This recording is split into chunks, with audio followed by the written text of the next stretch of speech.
In today's market, it doesn't seem like $20 will get you very far. Every time I look at my phone, the value of Incredible Hulk 181 has gone up another $1,000. Yeah, it just happened again. There's another $1,000 to the value of Hulk 181, but let's not worry about that. In this video, we're checking in on 10 of my favorite books that will only set you back $20 for now. Let's check them out.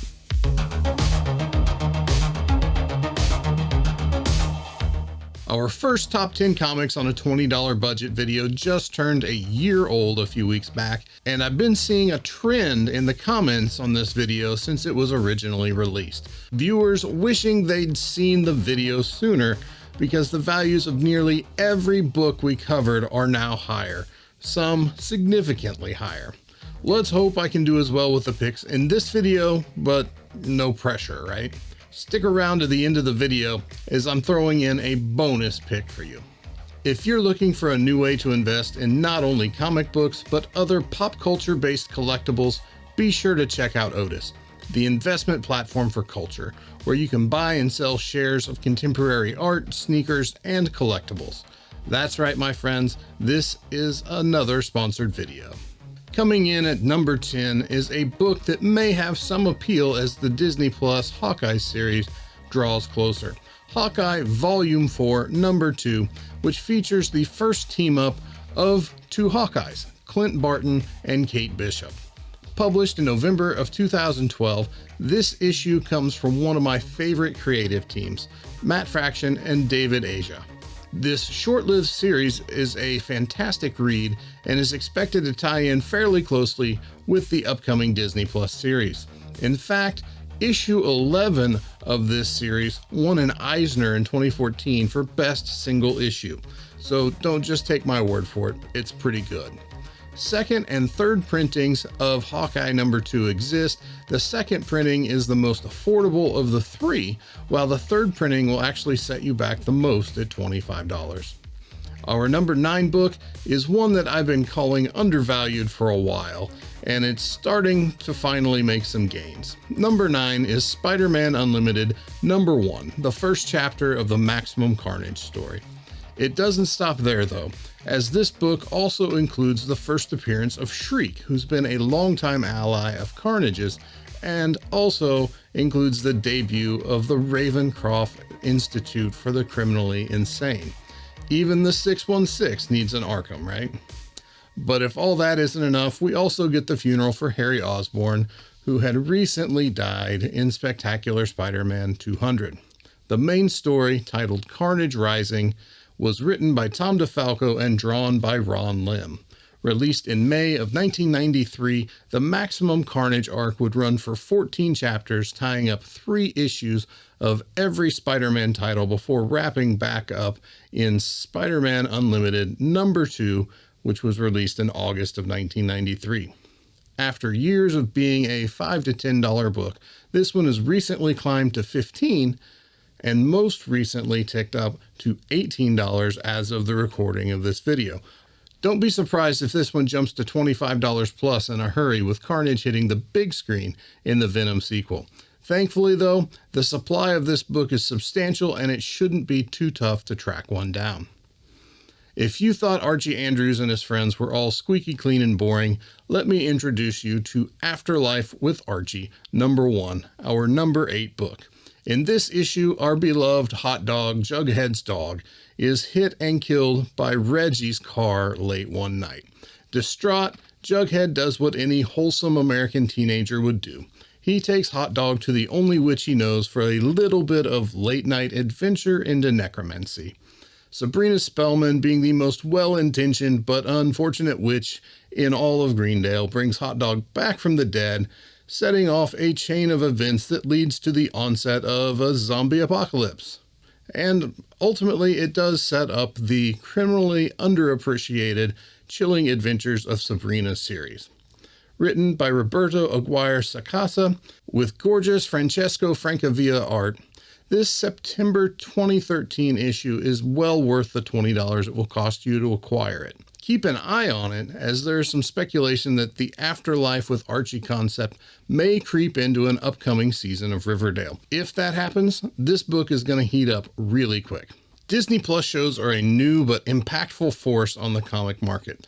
The slow and steady weekly drip of new reveals in both WandaVision and Falcon and the Winter Soldier have led to rampant speculation week to week, in addition to the expected lead up to the shows. With a break in the schedule due to Loki not dropping until next month, that gives us an opportunity to look ahead. Our number 7 book is based on speculation for the upcoming series Secret Invasion. Coming in at number 7 is Secret War number 2, the first appearance of Daisy Johnson, better known as Quake. Published in July of 2004, this Brian Bendis and Gabrielle Dell'Otto issue has been hot and cold over the last several years, as the character was previously featured in ABC's Agents of S.H.I.E.L.D. Word on the street is that Marvel is scrubbing Agents of S.H.I.E.L.D. and Agent Carter from continuity, which would clear the way for Quake to be properly integrated into the MCU via Secret Invasion. Though the track record for Disney Plus spec hasn't necessarily been the best, at $20, this issue is a lot easier to roll the dice on compared to a book like Silver Surfer number 3. Mephisto? Batman keys are tough to come by at a $20 price point, but I've dug up a modern classic for you. Coming in at number 6 is Batman 608, which is chapter 1 of the Hush storyline. Published in December 2002, this issue was written by Jeff Loeb and drawn by legendary artist and future DC chief Jim Lee. The real story for this book, however, lies with some of the variants that exist. A scarce second printing features a highly sought-after Jim Lee cover, while a third Jim Lee cover graces a special retailer meeting giveaway variant. The second print will set you back in the neighborhood of $200, while the retailer giveaway is going to shake you down for more than $1,500, if you can find one. Choose your own adventure when it comes to Batman 608, but for the purposes of this list, we're sticking with the regular A cover for $20. Thanks for watching this far.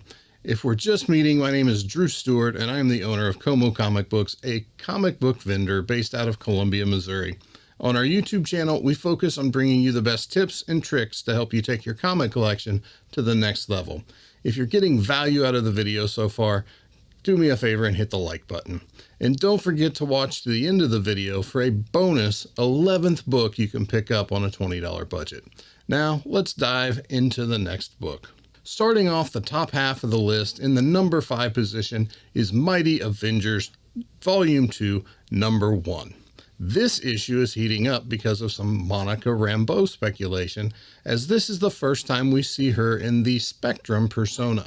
Having previously gone by the names Photon, Pulsar, and even Miss Marvel, the market currently seems to favor Spectrum as the codename Monica will adopt when we see her pop up in the upcoming movie The Marvels, which was formerly on the MCU slate as Captain Marvel 2. Also included in this issue is the first team appearance of the Mighty Avengers, an Avengers team comprised of Luke Cage, Spider-Man, Spectrum, and Spider-Hero, who is actually Blade the Vampire Slayer. Written by Al Ewing with cover and interior art from Greg Land, Mighty Avengers number 1 was published in November 2013. In the number 4 spot is a classic from October 1985, Crisis on Infinite Earths number 7, featuring the 7th part of one of the 80s biggest events, Crisis on Infinite Earths. Crisis 7's notable event is the death of Supergirl, who sacrifices herself to stop the Anti-Monitor's efforts to destroy the few remaining Earths. However, the deaths were just getting started, as several more well-known DC characters would meet their end before the event wrapped up. The story Beyond the Silent Night was written by Marv Wolfman and drawn by George Perez. Tied with the following issue with a $20 price point, issues 7 and 8 are the most valuable issues in the entire Crisis on Infinite Earths series. Is it even possible to do a top 10 comics list anymore without including an X-Men book? After being treated like a second-tier property for years, X-Men books are still on the rise after really taking off in 2020. So it seemed only fitting to include an up-and-coming issue on this list. Our number 3 book is Uncanny X-Men 239. Published in December 1988, Uncanny X-Men 239 features the first cover appearance by big-time X-Men baddie Mr. Sinister, and it is just his second appearance overall following his debut in Uncanny X-Men 221. Lots of people are looking to Mr. Sinister as a viable opponent for the X-Men when they enter the MCU, as the brand has relied heavily on Magneto during the Fox years. Written by X-Men legend Chris Claremont, with cover and interior art from Mark Silvestri, the story, titled Vanities, sees Mr. Sinister plotting what we would soon come to know as Inferno. This book is currently coming in just shy of $20, but is trending upward. Uncanny X-Men 221 is currently a $50 book, but while it's Mr. Sinister's first appearance, it's lacking the 1-2 punch of having his first cover appearance as well, which is what will continue to boost Uncanny X-Men 239 as the market continues to bet on Mr. Sinister. This video is brought to you by Otis. What is Otis, you might ask? Otis is an alternative investment platform where you can buy and sell shares of cultural assets, including contemporary art, sneakers, and collectibles such as comic books and video games. It's as simple as downloading the Otis app and signing up for the service for free.